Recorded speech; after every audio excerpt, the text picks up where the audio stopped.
Baik, terima kasih atas waktu dan kesempatan yang diberikan kepada saya. Saya Virgin Valencia akan menjelaskan sedikit yang saya pahami tentang data panel. Saya akan memulainya dengan analisis regresi data panel.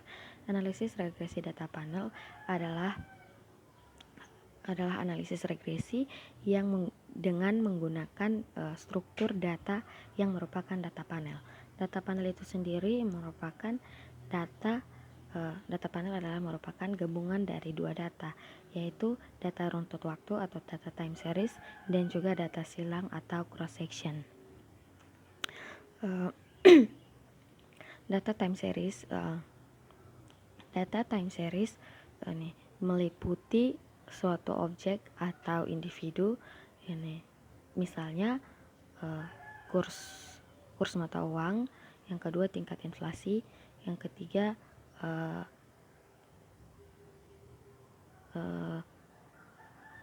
harga saham. Dan ini periode data time series biasanya harian, bulanan, triwulan, ataupun tahunan.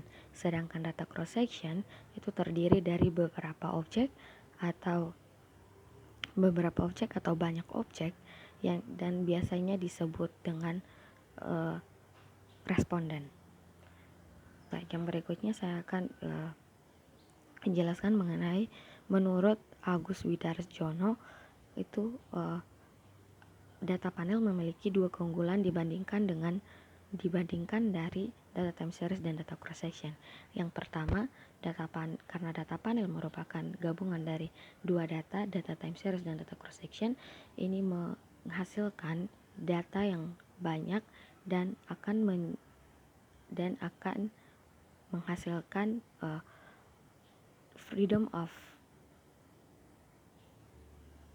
degree of freedom atau derajat kebebasan yang lebih besar. Yang kedua, menggabungkan informasi dari data time series dan data cross section dapat mengatasi masalah ketika terjadi masalah penghilangan variabel. Nah, yang berikutnya ada dua persamaan dari data panel. Itu yang pertama one way model dan yang kedua two way model. One way model itu sendiri adalah model satu arah karena hanya memfokuskan atau karena hanya mempertimbangkan efek dari individu saja. Namun ini two way model itu sendiri merupakan model yang mempertimbangkan efek dari waktu atau memasukkan variabel waktu. Yang berikutnya tahapan dari tahapan regresi data panel. Tahapan yang pertama yaitu penentuan model estimasi. Penentuan model estimasi itu terdiri dari yang pertama common effect, yang kedua fixed effect, yang ketiga random effect. Tahapan yang kedua adalah penentuan metode estimasi. Penentuan model estimasi yaitu yang pertama ada co-test, yang kedua ada Lagrange multiplier, dan yang ketiga ada Hausman test. Tahapan yang ketiga adalah pengujian asumsi dan kesesuaian model. Penentuan asumsi dan kesesuaian model ini bisa menggunakan yang pertama normalitas, yang kedua bisa multikolinearitas, yang ketiga bisa autokorelasi, dan yang keempat bisa menggunakan heteroskedastisitas. Tahapan yang keempat adalah interpretasi. Interpretasi itu bisa menggunakan A just R square, yang kedua uji F, yang ketiga uji T parsial, dan yang keempat menggunakan goodness of fit, dan yang kelima menggunakan persamaan regresi.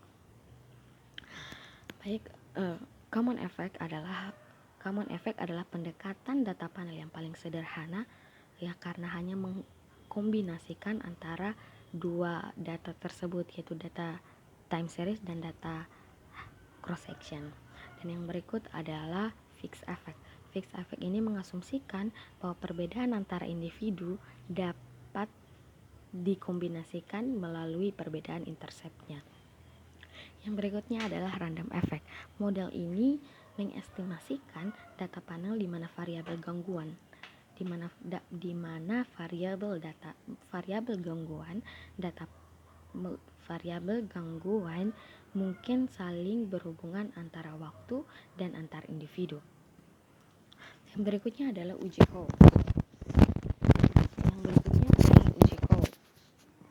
Pengujian uji Howe untuk menentukan model apakah common effect atau fixed effect yang paling tepat digunakan dalam regresi. Jika hasilnya H0, maka yang dipilih adalah common effect. Namun kalau hasilnya H1, maka yang dipakai adalah fixed effect. Ya, yang berikutnya adalah uji Hausman. Uji Hausman adalah pengujian statistik untuk memilih apakah fixed effect atau random effect yang paling tepat digunakan dalam regresi. Jika hasilnya H0, maka yang dipilih adalah random effect. Namun kalau hasilnya H1, maka yang dipilih adalah fixed effect. Uji yang terakhir adalah uji Langkang multiplayer. Uji ini uji yang digunakan untuk mengetahui apakah model random effect atau dari lebih baik atau apakah model random effect lebih baik daripada common effect. Yang dimana kalau hasilnya H0, maka yang dipilih adalah common effect PLS. Dan jika hasilnya H1, maka yang dipilih adalah random effect. Baik, sekian dari sedikit yang saya pahami tentang data panel. Saya ucapkan terima kasih.